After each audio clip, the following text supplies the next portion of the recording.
রমজান মাসের রোজা, রমজান মাসের রোজা যে রাখবে আল্লাহ পয়গম্বর বলেন তার জন্য আপনার জান্নাতের দরজা আল্লাহ খুলে দিলেন।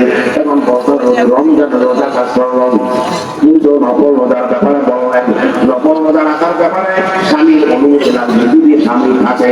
কারণ হযরত সাফওয়ান রাদিয়াল্লাহু তাআলা তিনি পয়গম্বর আলীর দরবারে বসা, তার স্ত্রী তারাবাই রোজা রাখতেন।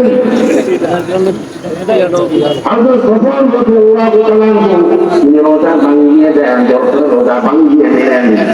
সাফওয়ান রাদিয়াল্লাহু তাআলা স্ত্রী পয়গম্বর দরবারে নালিশ, পয়গম্বর আলীর কাছে নালিশ দিলেন, ইয়া রাসূলুল্লাহ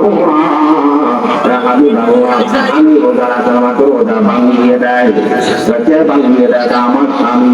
হযরত সাফওয়ান রাদিয়াল্লাহু তাআলা ওই মজলিসে বসা ছিলেন। আল্লাহর পয়গম্বর বলেন, ও সাফওয়ান ব্যাপার কি, তোমার স্ত্রী এত কষ্ট করে রোজা রাখে, তুমি তার রোজা ভাঙিয়ে দাও, ব্যাপার কি বলো? ইয়া রাসূলুল্লাহ ইয়া হাবিবাল্লাহ, আমি তো যুবক মানুষ, আমার স্ত্রীরা তারাই বেশিরভাগ নকল রোজা রাখে, আমি পয়গম্বর ধৈর্য ধারণ করতে পারি না, এই জন্য আমি তাকে রোজা ভাঙিয়ে দেই। পয়গম্বর ফতোয়া দিয়েছেন তামাম পৃথিবীতে আমি পয়গম্বর জানিয়ে দেয়, যদি কোনো স্বামী বাড়িতে থাকে যদি নকল রোজা রাখতে হয়, স্বামী যদি বেজার হয় নকল রোজা রাখতে পারবা না, স্বামী কঠু উঠিয়ে নিয়ে রাখা লাগবে, ফতোয়া দিচ্ছেন পয়গম্বর আলাদি। এই জন্য বললাম ফরজ নামাজের জন্য স্বামীর অনুমতি নাই, কিন্তু নকল নামাজের জন্য স্বামীর অনুমতির প্রয়োজন আছে না নাই? কথা বলেন না কা? ফতোয়া দিচ্ছেন পয়গম্বর আলাদি। 3 নম্বর হলো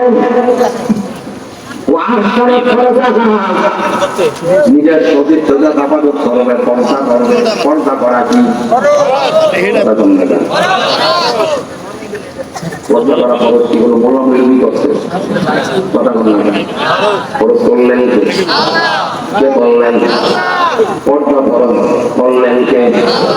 কিন্তু সেই পর্দার বিরুদ্ধে তো বর্তমানে সমাধান চলতে আছে, কথা বলেন না? আপনারা কি পর্দার পক্ষে না বিপক্ষে? সচল বলে না, যারা ব্যাপকতার জন্য লাফালাফি করতে আছে অধিকার বুঝেন না, কিছু খবর নাই তো আপনাদের, সবই জানে, দেখছেন তো সবই বলে জানে, তো সবই জানে। নাকে টান দিয়ে ঘুমাই দিয়েছি কি পাল, নাকে টান দিয়ে ঘুমাল লাগবে না? ইসলামের দুশ্মন যারা আছে তাদেরকে সালাম করবে না, সাহায্য করবে। যারা ইসলামের বিরুদ্ধে, মানবতার বিরুদ্ধে, আল্লাহর কোরআন হাদিসের বিরুদ্ধে, তাদেরকে কি করবেন?